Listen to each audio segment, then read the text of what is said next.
Wadhi nyaka Vihiga kama jago moro ma jahigni 53 okawo ngimane oko bang' betore gi beti ma otho e gweng' ma Shansa e kaonti ma Vihiga. Dichuo ma nyinge Abel Avugi iyango ni ne onge kod ranyisi moro amora ma nyiso ni onyalo kawo ngimane oko. Anyuolane kod jirende ne okwanye ka dende otho remo lilo ka wuode lero ni wuon mare ne obeto tiendene kod chadho wiye kende wuon.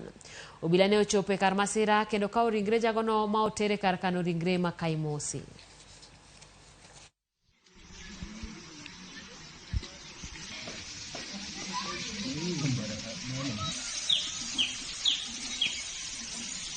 Nilikuwa nimeenda kibarua, kapigiwa simu na huko kukuja, kapata mzazi ndio amelewa damu hapa, amejikata kichwa, amejikata miguu, amekata hata vidole, unconscious.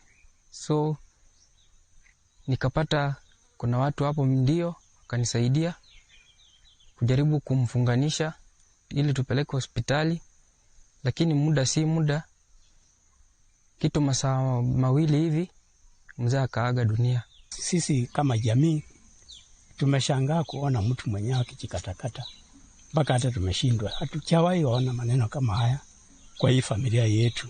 Mtu kama huyo akikufa hivi wa kusikwa kwake kuna kuanga tofauti, kwa hivyo kuna kuanga kwa gharama kubwa.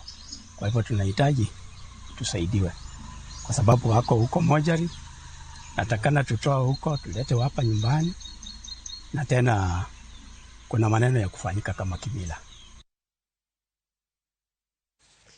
Lakteche makwan